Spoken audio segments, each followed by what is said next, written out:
Hello there. Hello guys, Ryan here, and I have another video for you. This is going to be my review of Han Solo in Stormtrooper disguise from the Vintage Collection. This is VC 143 and retails for $12.99. Unfortunately, unless you, find it in your stores, you have to order on Amazon, it's going to cost you a little bit extra. Luckily, I got mine for Christmas, so I didn't have to pay anything.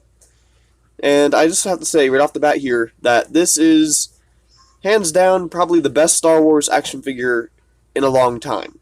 And I know that's kind of hard to say because there's always been so many, but with the photo scan face and all the articulation, this figure is basically the perfect model action figure that all action figures should try to be.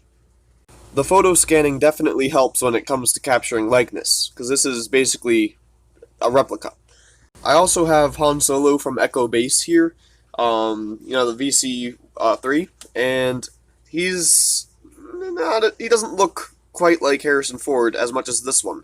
Now, I'm not sure how that works with the photo scanning. Should be, like I said before, a replica, but it just doesn't look as good. And I have to say that made me a little nervous. But with this figure here, all that has been put to rest. And not only is this a good Han Solo, but he can also be used as a good Stormtrooper. Unfortunately, due to the availability of action figures in my area, I wasn't able to find the Rogue One Vintage Collection Stormtrooper, so he makes a very good stand-in. He also looks good standing next to the 5 POA Stormtroopers, so that's a plus.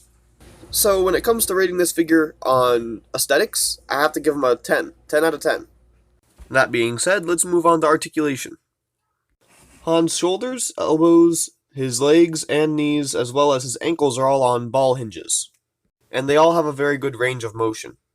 One thing that I always worry about when it comes to action figures that wear armor is the shoulders. They usually have a pretty good range, but there were a few clone troopers that Hasbro made where they had no articulation, basically, because they didn't build the joint into the armor piece. This Han Solo has that joint there, and it works really good.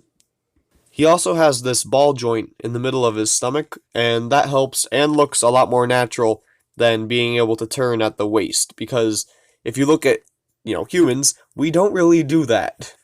His head is also on a ball joint, but he really lacks the motion. You can't really get him to look up or down that much. And the only joint that is on a swivel is his wrist. For articulation, I think I'm going to give him 9 out of 10. As far as accessories go, he only has 2. That being the helmet and his E11 blaster. The E11 is a little bent, but I could probably heat it up with the blow dryer and then bend it back into shape. It has some nice paint detailing, which you don't really see very often on these types of blasters, and he can hold it fairly well. As for the helmet, it is probably the best Stormtrooper helmet I have ever seen. Stormtrooper helmets haven't always looked their best, but I think ever since 2016 with Rogue One, they have definitely took a turn for the best. Accessories get 10 out of 10.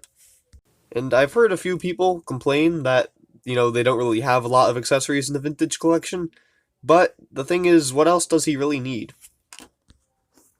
In conclusion, the only thing that holds this figure back is trying to find one. As of right now, the only place that I could find it is Amazon, and it's roughly $18. I'll leave in the description box down below a link to that if you guys are interested. I highly recommend this figure. The only place I have seen it go for retail value is eBay, and that's kind of sad. Hasbro's distribution aside, this figure gets a 10 out of 10 in my book. And that's saying a lot because I don't think I've ever given an action figure a 10 out of 10 on this channel before. Thanks for watching, guys, and I'll catch you in the next video.